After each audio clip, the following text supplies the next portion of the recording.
إن في خلق السماوات والأرض واختلاف الليل والنهار لآيات لأولي الألباب.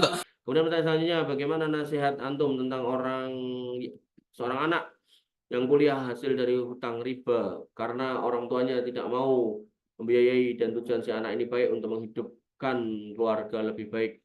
Apakah kalau si anak sudah sukses kerjanya berkah atau tidak gitu kan.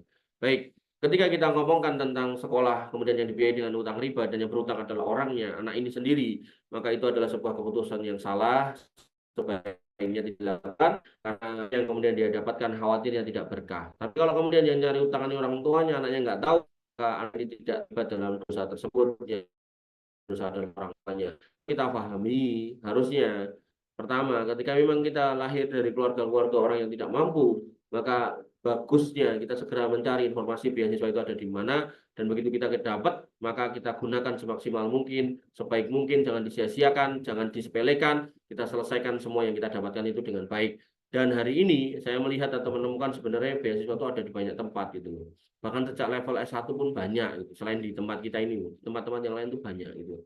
Cuman ya tadi itu loh, kadang tuh orang itu nggak mau berpikir untuk berjuang mencari gitu. Yang dia lakukan adalah cuman piye corone gampangnya ya gitu loh. Sama seperti kebanyakan orang yang hari ini kesel dari orang duwe, akhirnya piye corone gendang sugih main judi, rantai modal golek utangan online, judine kalah, utangannya oke, kemudian bunuh diri dan seterusnya, naudzubillah. Maka yang harus kita pahami, banyak bungkus dari syaitan itu kesannya baik dalam membungkus kebaikan, tapi hakikatnya sebenarnya yang dibungkus itu adalah sebuah kejelekan. Oleh karena itu maka ya kemarin ada seorang saudara atau teman lah itu, saudaranya istri saya, tanya tentang bagaimana cara istikharah, doa-doanya apa gitu. Nah, tak ajarkan gitu kan. Ah, gini. Terus saya tanya, lah kowe meh ngopo ya gitu. Kata dia, saya mau istikharah, mau beli KPR rumah apa enggak gitu. Nih, terus saya bilang KPR kan gua apa gitu. Terus saya cerita gini. Lah itu riba. Kalau udah riba nggak usah mau istikharah gitu.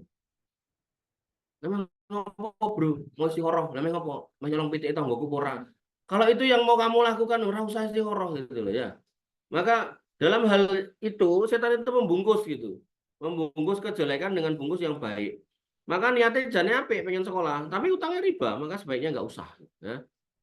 Nah, harusnya gimana anak laki-laki? Kalau memang pertama nyari beasiswa nggak dapat, maka fight usaha kerja sopo wae dodol cilok ya itu dodol es teh kambul itu opo wae.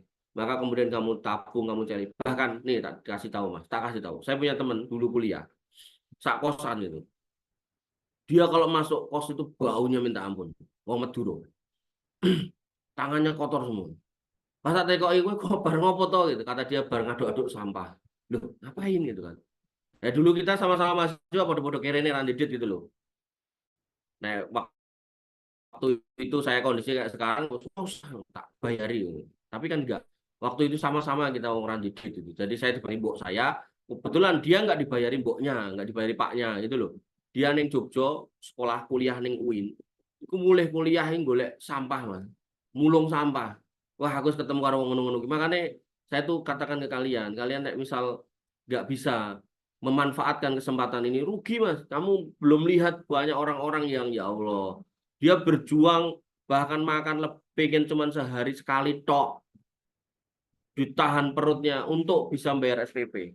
Bahkan saya punya temen dokter hewan, udah dokter gitu kan, akhirnya mati kena kanker. Saya tuh sampai bingung, dia ngerokok wae orang. Kanker nasofaring, jadi daerah mana ya? Daerah pernafasan kanker. Nanti kamu cari deh, kanker nasofaring itu apa. Woi ganteng, bagus. Jadi nek cara saiki nek drakor-drakor mirip-mirip koyo artis ngono kuwi. Tapi kok daru anak wong ora duwe. Anak wong ora duwe, kemudian apa namanya? Dia waktu itu kebetulan anak pertama, orang tuanya bisa memberangkatkan dia kuliah kedokteran, tapi ya toh dia punya adik harus biayai juga. Jadi dia ngalah. Dia nggak minta bapaknya untuk ngirimi apapun, dia ngalah untuk adik-adiknya itu. Nah, adiknya dilalah rapatek pinter kaya masih gitu. Adiknya kuliah di Univet sini gitu, Sukoharjo sini. Adapun dia yang kedokteran itu tadi, dokteran hewan tapi. Nah, singkat cerita begitu dia udah jadi orang sukses, udah jadi dokter, malah sakit nasofaring. Saya nanya, kamu kan nggak ngerokok toh? Ya enggak. Kamu kan juga nggak gaul sama orang-orang rokok kan? Maksudnya nggak hari-hari nongkrong sama orang rokok gitu loh. Ya enggak juga. Kok kena kanker nasofaring. Kita dia sampai akhirnya benar dia meninggal. baru saya bisa punya kesempatan ngobrol sama istrinya cerita. Jadi dia itu untuk menahan lapar, jadi orang pinter, dia pakai logika. Orang hidup itu bisa hidup karena ada kalori. Nah, kalori didapatkan dari gula. Dan dia di kadang tuh sehari nggak makan, tapi cuman beli apa jenenge minuman botolan itu loh, yang manis itu loh. Entah teh botol, entah apa, pokoknya yang manis. Dia membaca di labelnya, oh di sini mengandung 1000 kalori ya. Dia mikir nek ngombe iki berarti sore ora mati. Ya bener ora mati. Ning terakhir ya toh kena kanker itu. Sampai kurus kering gitu. Dan saya banyak lihat bertemu dengan orang seperti itu. Makanya saya katakan, saya nasihatkan kepada kalian lagi untuk kemudian memanfaatkan kesempatan sampai semaksimal mungkin kamu jalan aja gitu kan. Jadi jangan sampai ya kamu tinggal selangkah rambut tutupi, buat tinggal minggat kayak sing fulan kaya gitu kan. Jadi selesaikan.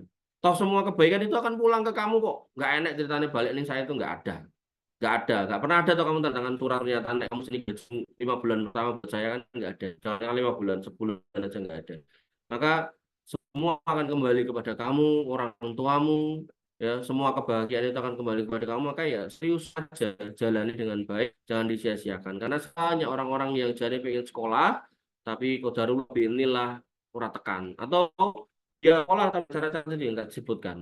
Luar biasa mengerikan. Makanya mumpung ya kamu nggak perlu ngutang riba, kamu nggak perlu nyari sampah, kamu nggak perlu apa minum minuman botol, gitu. Begitu tak beli bakso, gitu. Tak kelas gede ya kan, dan itu hampir tiap malam kan kayak gitu. Tak makan dewe ya ora mungkin gitu kan, mesti tak kayak gue gitu kan. Maka hal-hal seperti itu tuh syukuri, gitu. Apapun yang ada syukuri, lakoni, jalani gitu kan. Dan kamu bersemangat dalam sekolah, mau sekolah mau apa wae gitu. Karena tadi malam saya ketemu sama pengusaha alat-alat kesehatan ini. Dia cerita, bahkan anaknya kuliah di UT gitu loh. Anaknya kuliah di UT, karyawan-karyawannya yang belum kuliah nih. Jadi kuliah itu hari ini tidak menunjukkan dari kampus mana itu kemudian menjadi orang yang gimana-gimana, enggak. Tapi lebih kepada setelah itu gitu loh.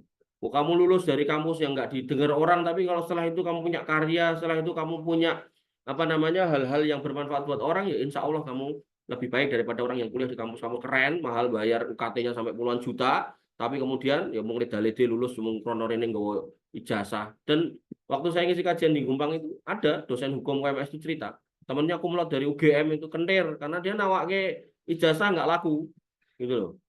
Karena HRD di perusahaan itu kalau lihat orang kumlot dia cuma mikir gitu, wah ini nek tak ingun yang kene engko suwe-suwe bakal nyingkir ke aku gitu. Makanya nggak diterima orang pinter-pinter itu gitu. Yang diterima itu yang biasa-biasa aja, yang manut-manut, yang dikongkon gelem gitu loh. Nah, ada juga yang di UI itu S2 matematika, ya dosen itu yang cerita minta izin sama dokter untuk suntik mati eutanasia karena nyari kerjaan susah yang minta ampun. Kata dia nggak ada gunanya saya hidup, wong aku pintar tapi kok rana sing nganggu.